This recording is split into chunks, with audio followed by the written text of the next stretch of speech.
Praise the Lord. আশা করি পরমেশ্বর পিতার অনুগ্রহে সকলে ভালো আছেন। আজকে একটা বিষয়কে নিয়ে আসছি, সেটা হচ্ছে সময়।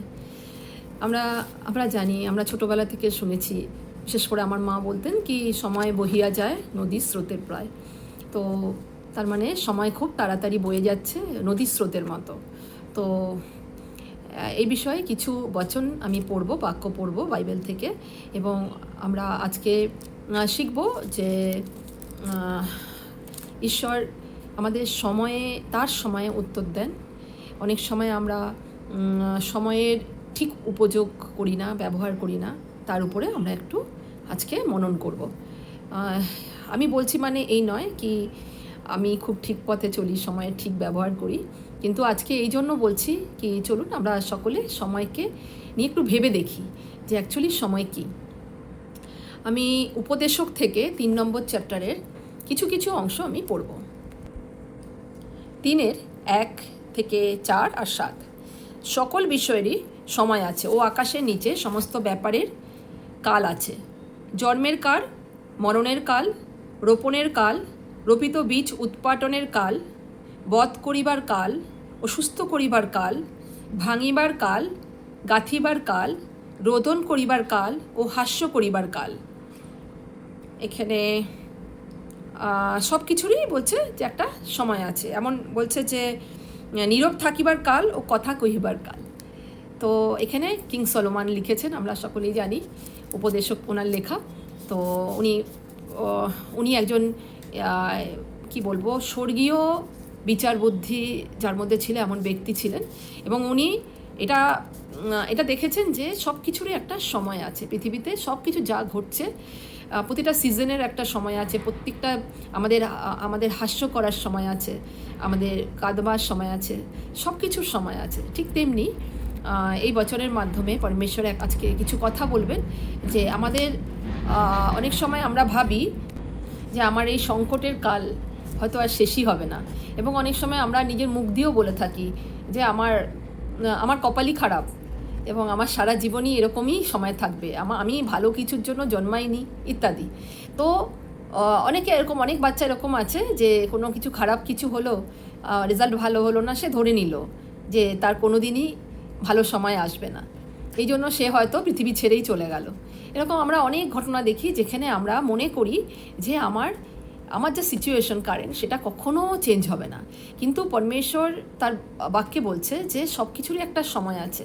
এবং আমরা যদি আজকে কোনো প্রার্থনা করছি এবং তৎক্ষণাৎ ওটার কোনো উত্তর পাচ্ছি না, তার মানে এই নয় পরমেশ্বর শোনেননি। ওটা যদি পরমেশ্বরের ইচ্ছা অনুযায়ী আমরা প্রার্থনা করে থাকি, শুধু নিজের সুখ বিলাসের জন্য না করে থাকি, তবে সেই প্রার্থনা কিন্তু পরমেশ্বর অবশ্যই তার সময় উত্তর দেবে। তো এই জন্য আমি একটা বাক্য পড়তে চাই। আমি পড়ছি আদি পুস্তক থেকে, সেখানে 21-এর 1। পরে সদাপ্রভু আপন বাক্যানুসারে সারার তত্ত্বাবধান করিলেন। সদাপ্রভু যাহা বলিয়াছিলেন সারার প্রতি তাহা করিলেন, আর সারা গর্ভবতী হইয়া ঈশ্বরের উক্ত নিরূপিত সময়ে আব্রাহামের বৃদ্ধকালে তাহার নিমিত্ত পুত্র প্রসব করিলেন। তো এই অংশটা যদি দেখি, আমি একটু ইংলিশেও পড়তে চাই কতগুলো শব্দ। তো আমরা দেখছি এখানে যে এর মধ্যে কিছু শব্দকে আমরা ফোকাস করব। এখানে লেখা আছে সদাপ্রভু আপন বাক্য অনুসারে সারার তত্ত্বাবধান করলেন, সুধি নিলেন। সুধি নেওয়া মানে হচ্ছে টেক কেয়ার করা, বা ইংলিশে লেখা আছে যে ভিজিট করা। পরমেশ্বর সারার সঙ্গে ভিজিট করলেন সারাকে, এবং সদাপ্রভু যাহা বলিয়াছিলেন সারার প্রতি তাই ঘটল, আর সারা গর্ভবতী হলো এবং ঈশ্বরের উক্ত নিরূপিত সময়, উক্ত নিরূপিত ইংলিশে লেখা আছে অ্যাপয়েন্টেড টাইম। তো আমরা দেখতে পাচ্ছি যে সারা গর্ভবতী হয় এবং অনেক বয়সকালে হয়, প্রায় 100 বছর তার তখন বয়স। এবং যখন সবাই হতাশ হয়ে গেছিলো এবং সবাই ধরেই নিয়েছিল যে এটা হওয়ার নয়, কিন্তু আব্রাহাম বিশ্বাস করেছিলেন, যেহেতু পরমেশ্বর তাকে কথা দিয়েছিলেন যে তার বংশ একদিন পৃথিবীর মধ্যে ছড়িয়ে পড়বে। তো সুতরাং উনি বিশ্বাস করেছিলেন, কারণ উনি ঈশ্বরকে বিশ্বাস করতেন সম্পূর্ণ হৃদয় দিয়ে। তো আমরা এখানে দেখতে পাচ্ছি যে পরমেশ্বর কিন্তু আব্রাহামের যে ইচ্ছা বা প্রার্থনা, সারার যে ইচ্ছা আর প্রার্থনা, সেটা উত্তর দিয়েছিলেন তার নিরূপিত সময়। এমন না যে খুব কম বয়সে উত্তরটা ওরা পেয়েছিল, অনেক সময় হয়তো ধৈর্যও রাখতে পারেনি, কিন্তু আলটিমেটলি পরমেশ্বর ফেইথফুল ছিলেন এবং সারাকে আর আব্রাহামকে উত্তর দিয়েছিলেন, তাদের এক পুত্র ইসহাককে দিয়েছিলেন। তো তারপরে আমরা দেখতে পাচ্ছি যে পরমেশ্বর তার প্রার্থনার উত্তর দেন, কিন্তু তার নিজস্ব সময়ে। অনেক সময় আমরা খুব তড়িঘড়ি করি, আমরা ভাবি যে আমরা প্রার্থনা করেছি, আমরা উত্তর পাচ্ছি না, তবে পরমেশ্বর মনে হয় আমাদের প্রার্থনা শোনেননি, উত্তরও দেবেন না। কিন্তু আমরা যদি দেখি সখরিয়া বলে যে যোহনের পিতা ছিলেন, যিনি যার স্ত্রী এলিজাবেথ, তো ওনারও কোনো পুত্র ছিল না, কোনো সন্তান ছিল না, এবং নিশ্চয়ই একদিন প্রার্থনা করতে করতে তারাও প্রার্থনা করা বন্ধ করে দিয়েছিল, ভেবেছিলেন যে আর হওয়ার নেই, এবং তারা যথেষ্ট বৃদ্ধ হয়ে গেছিলেন। কিন্তু একদিন তারা যখন মানে সখরিয়া যখন, উনি তো পুরোহিত ছিলেন, প্রিস্ট ছিলেন, মন্দিরে যখন নৈবেদ্য নিয়ে এবং ভেট চড়ানোর জন্য মন্দিরের মানে প্রবেশ করেছিলেন, সেই সময় পরমেশ্বরের দূত গ্যাব্রিয়েল তার কাছে আসে এবং তাকে বলে যে তোমার একজন পুত্র সন্তান জন্মাবে। তো সেটাও আমরা দেখছি পরমেশ্বরের নিরূপিত সময়ে কিন্তু পরমেশ্বর তাকে উত্তর দেয়। তো আমরা দেখছি বিভিন্ন জায়গায় বাইবেলের সময়, পরমেশ্বরের সময়ে পরমেশ্বর উত্তর দিচ্ছেন, এবং আমরা যখন অনেক সময় আমরা নিজেরাও মনে করি যে এটা আর হওয়ার নয়, পরমেশ্বর শোনেননি বা পরমেশ্বরের ইচ্ছা নয়, তখনও কিন্তু পরমেশ্বর আমাদের প্রার্থনার উত্তর দেন। এই জন্য পরমেশ্বর, এই জন্য প্রভু যিশু একটা জায়গায় বলেছিলেন, প্রার্থনা করতে করতে নিরাশ হয়ে যাও না এবং প্রার্থনা করতে থেকো। আমরা জানি একটা গল্প উনি বলেছিলেন, ছোট্ট একটা গল্প, যেখানে ছিল একজন বিধবা মহিলা, যিনি বারবার একজন বিচারকের কাছে যেতেন ন্যায় চাওয়ার জন্য, এবং ওই বিচারক একদম ভালো লোক ছিল না, কিন্তু বারে বারে ন্যায়ের জন্য যখন যেতেন, ওই বিচারক একদিন মনে করলেন বারবার আসছে, তবে আমি এর জন্য ন্যায় করেই দিই, যদিও আমি ঈশ্বরকে ভয় পাই না। তো এরকম পরমেশ্বরও অনেক সময় আমাদের প্রার্থনাকে একটু ওয়েট করিয়ে রাখেন, আমাদের ধৈর্যকে দেখেন। অনেক সময় সেটা হয়তো উনি আমাদের ধৈর্যকে পরীক্ষাও করেন, কিন্তু পরমেশ্বরের প্রার্থনার উত্তর কিন্তু পরমেশ্বরের মতো করে আসবে। অনেক সময় এমন নয় যে আমরা উত্তরটা আমাদের মতো করে পাবো, অনেক সময় পরমেশ্বর নিজের ইচ্ছা অনুসারে করেন আমাদের জীবনে। অনেক সময় আমরা ভাবি যে কই আমরা তো এরকমভাবে চাইনি, কিন্তু পরমেশ্বর তার মতো করে, যেটা ভালো আমাদের জন্য এবং সকলের জন্য, হিতের জন্য উনি করেন। তো আমরা অবশ্যই প্রার্থনা করব এবং তার সেই নিরূপিত সময়ের জন্য আমরা ওয়েট করব, অপেক্ষা করব। এই জন্য মোজেস গীতসংহিতা 90-তে বলেছেন, কি বলেছেন, আমি একটু ইংলিশে আর বাংলাতে দুটোতেই পড়বো, না হিন্দিতে পড়ছি। हमको अपने दिन गिनने की समझ दे कि हम बुद्धिमान हो जाए। এখানে বাংলাতে আছে 90-এর গীতসংহিতা 90-এর 12-তে লেখা আছে, এই রূপে আমাদের দিন গণনা করিতে শিক্ষা দাও, যেন আমরা প্রজ্ঞাত চিত্ত লাভ করি। তো মোজেসও বলছেন যে আমাদের আয়ু আমাদের বৎসর শ্বাসপথ শেষ হয়ে যায়। মানে আজকে আমরা অনেক সময় দেখি না, মাঠের মধ্যে ঘাস জন্মেছে, আর কদিন পরে দেখি সেই ঘাসটা নেই, পুরো তার জীবনচক্র শেষ। ঠিক তেমনি মানুষেরও একটা লিমিটেড সময় দেওয়া আছে মানুষের কাছে। প্রত্যেকটা মানুষকে সে নিরূপিত সময়ে সে পৃথিবীতে থাকবে, সে কাজ করবে, সে সময়ে সময়ে তার জীবনে যা যা হওয়ার হবে, এবং তারপরে একটা সময় সে পৃথিবী ছেড়ে চলে যাবে। তো এই জন্য মোজেস বলছে যে উনি জানতেন, ওনার কাছে সেই প্রকাশন ছিল যে আমাদের জীবন কতটা অনিত্য। ওই জন্য উনি বলছেন আমাদের আয়ুকে গণনা করতে আমাদের শিক্ষা দাও। পরমেশ্বরকে বলছেন যে আমরা যেন আমাদের আয়ুর সময়টা, যতদিন আমরা পৃথিবীতে আছি, সেই সময়টার আমরা সৎ উপযোগ করি, আমরা এমন জীবনযাপন করি যাতে পরমেশ্বর খুশি হন, এমন জীবনযাপন করি যেন অনেক মানুষের উদ্ধার হয়, আমরা এমন জীবনযাপন করি যেন আমাদের জীবন দিয়ে অন্যের ভালো হয়, শুধু মানুষের নয়, বিভিন্ন প্রাণীরও ভালো হয়, আমাদের সঙ্গে জড়িত সমস্ত লোকের হিত হয়, ভালোই হয়। তো আজকে আমরা একটুখানি আমাদের নিজেদের নিয়ম মানে দিনচর্চার জিনিসগুলোকে দেখি, আমরা আমাদের সময়কে, যে মহামূল্যবান 24 ঘন্টা আমাদের জন্য প্রতিদিন দেওয়া হচ্ছে, সেই সময়টাকে আমরা কিভাবে ব্যবহার করছি। অনেক সময় আমি নিজেকেই দেখি যে আমি যদি মোবাইল খুলে বসি, তো আমার অনেকটা সময় ওই ফেসবুকের রিলস আসে না, ওটা দেখতে চলে যায়। তো আমরা কি এরকমভাবে ফেসবুকে ওই সময়টা নষ্ট করছি? আমার খুব তখন খারাপ লাগে যে আমার অনেকটা সময় চলে গেল। এবং অনেক স্টুডেন্টও আজকে সোশ্যাল মিডিয়াতে অনেক সময় দিয়ে তাদের সময়কে নষ্ট করছে। বা অনেক সময় আমরা যেটা হয়তো আগে করতাম, এখন করি না, যে অন্যের বিষয়ে কথা বলা, পরনিন্দা পরচর্চা করা। হ্যাঁ, তো এখন ওটা অনেকটা কমে গেছে, খুব দরকার না পড়লে হয়তো কারোর সম্বন্ধে কথা বলা হয়ে ওঠে না, কারণ সময় নেই আর ইচ্ছাও নেই। ঠিক তেমনি আমরা যখন নিন্দা চর্চা করি তখন নিশ্চয়ই ঈশ্বর খুশি হন না, নিশ্চয়ই উপর থেকে যখন দেখেন যে ও আচ্ছা তুমি তো অন্যের নিন্দা করছো, অন্যের নিন্দা শুনছো, দুটোই খারাপ। তো আমরা কিভাবে সময় কাটাচ্ছি? আমরা অনেকে আছে যে সময় আছে তো সেই সময়টা নিয়ে শুধু শপিংই করে যাচ্ছে, বাইরে ঘুরে যাচ্ছে, শপিং করে যাচ্ছে।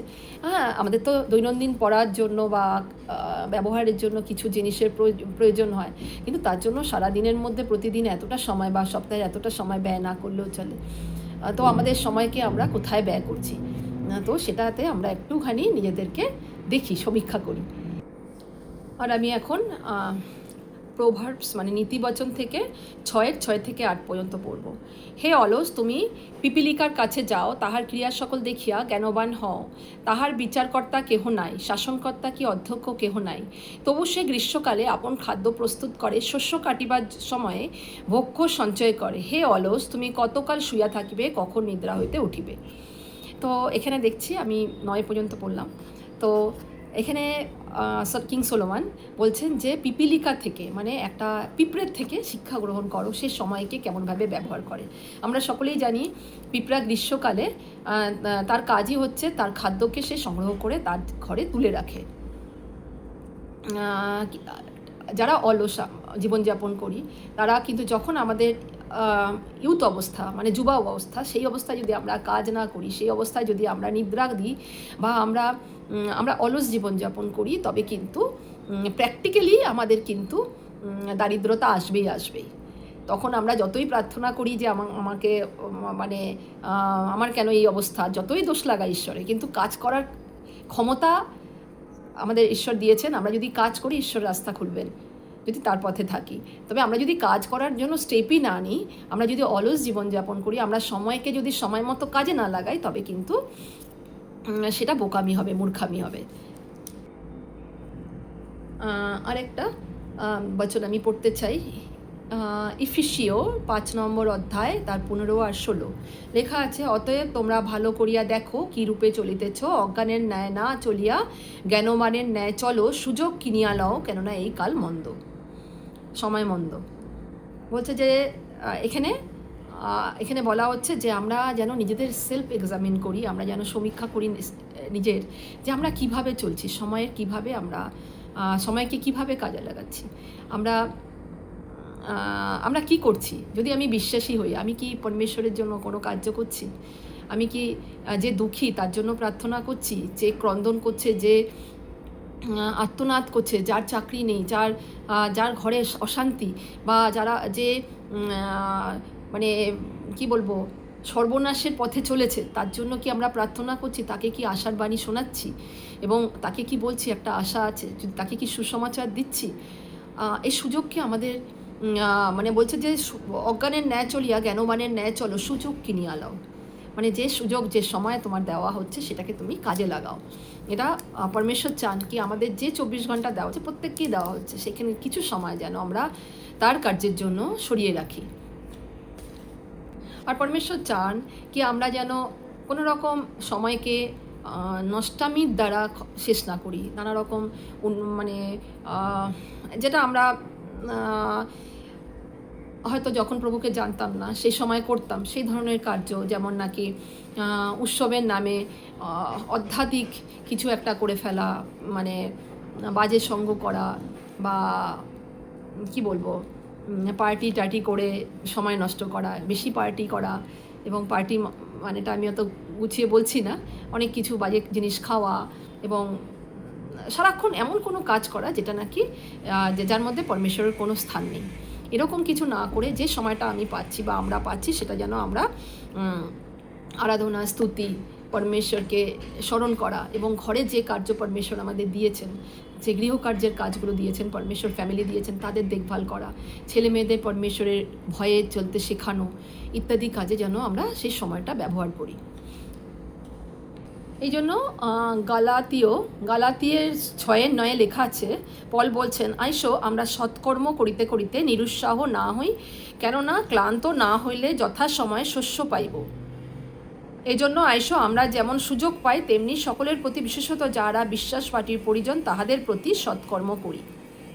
তো এখানে পল আমাদের আহ্বান করছেন যেন আমরা ভালো কাজ করতে নিরুৎসাহী না হই, যেন কোনো কাজ যদি শুরু করেছি, ভালো কাজ, ঈশ্বরের ইচ্ছাতে কোনো ভালো কাজ শুরু করছি, সেটা যেন শেষ করি এবং নিরুৎসাহ না হয়ে যায়, মাঝপথে যেন ছেড়ে না দিই। এবং যদি আমরা ক্লান্ত না হয়ে কাজ করি তখন কিন্তু আমরা শস্য কাটবো। যে বীজ আমরা বুনবো আজকে, সেটার থেকে কিন্তু যেমন আমরা বীজ বুনবো তেমন আমরা শস্য কাটবো। মানে তার মানে আজকে যদি আমি ভালো কিছু করি, কালকে কিন্তু ওই শস্যই আমি কাটবো।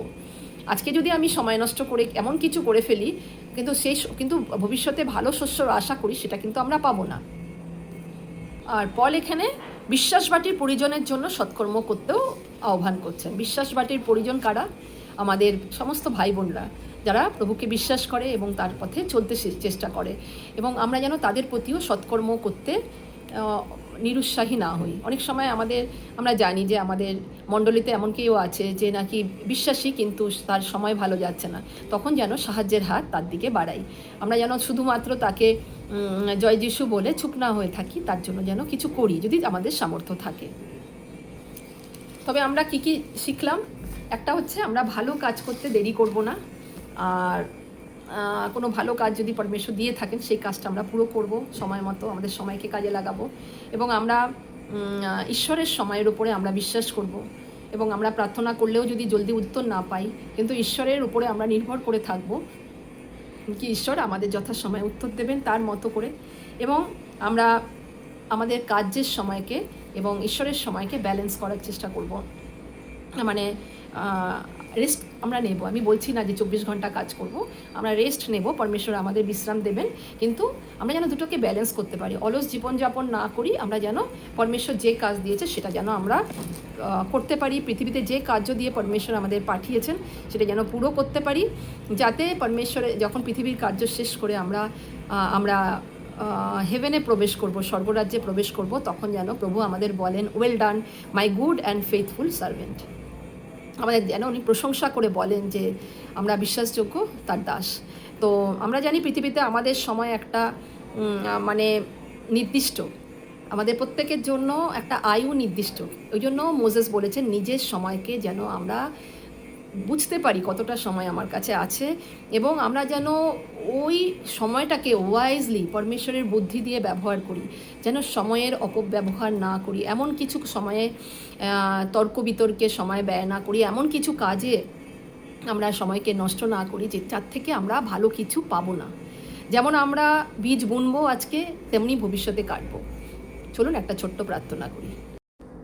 হে স্বর্গস্থ পিতা, তোমায় অনেক ধন্যবাদ করি আজকের এই বাক্য যারা শুনলো তাদের কানকে তুমি খুলো, তারা যেন প্রভু সময়কে বোঝার চেষ্টা করে, যে সময় তুমি আমাদের নিরূপিত দিয়েছো আমাদের এই পৃথিবীতে, সেই সময়টা যেন আমরা অনেক ভালো কার্যের দ্বারা অনেক মানুষের আশীর্ষের কারণ হতে পারি, সেই সময়কে আমরা সঠিক জায়গাতে সঠিকভাবে ব্যবহার করতে পারি।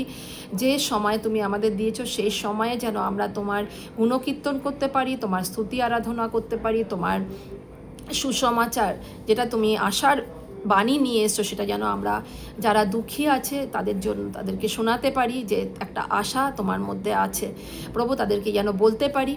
এবং প্রভু যে সময় আমাদের দিয়েছো সেই সময় যেন আমরা আমাদের যে নিরূপিত কার্য দিয়েছো পৃথিবীতে অন্য যেটা আমাদের দৈনন্দিন জীবনের কার্য, সেগুলো যেন তোমার সময়ে শেষ করতে পারি, এবং এই পৃথিবীর বুকে সমস্ত কার্য যে তুমি আমাদের করার জন্য দিয়েছো সেই সমস্ত কার্য, সমস্ত সৎকার্য, সমস্ত তোমার থেকে আসা কার্যকে পুরো করতে পারি প্রভু। আমাদের যেন পিপিলিকার মতো বুদ্ধি হয়, যে বুদ্ধির দ্বারা আমরা অলসতার জীবনযাপন না করি, আমরা সময় থাকতে যেন আমরা আমাদের শক্তি থাকতে যেন আমরা সঞ্চয়ও করতে পারি, আমরা যেন পরিশ্রম করতে পারি প্রভু। এবং প্রভু আমরা যেন আজকে যখন সময় আছে তখন যেন তোমার নামরূপী বীজকে প্রভু আমরা রোপণ করতে পারি, যাতে যথাযোগ্য সময়ে আমরা যেন আবার শস্য কাটতেও পারি প্রভু। প্রভু আমাদের সময়ের উপর তোমার আশীর্বাদ নেমে আসুক, আমাদের আজকে করার প্রার্থনাগুলোর উত্তর তুমি কালকে দিও এবং তোমার সময় মতো দিও প্রভু। এরকম ভাই বোন যদি আছেন যাদের অনেক প্রার্থনা রয়েছে যেগুলোর উত্তর ওনারা পাননি, তাদের তুমি সময় মতো তাদের প্রার্থনার উত্তর দিও প্রভু, আর আমাদের ধৈর্যকে বাড়িও এবং আমাদের উইজডম দিও হেভেনলি, যাতে নাকি আমরা সময়কে ঠিকমতো ব্যবহার করতে পারি, যেন সময়কে নষ্ট না করি। প্রভু যিশুর সামর্থ্যের নামে প্রার্থনা করলাম, শুনে নাও পিতা, আমেন।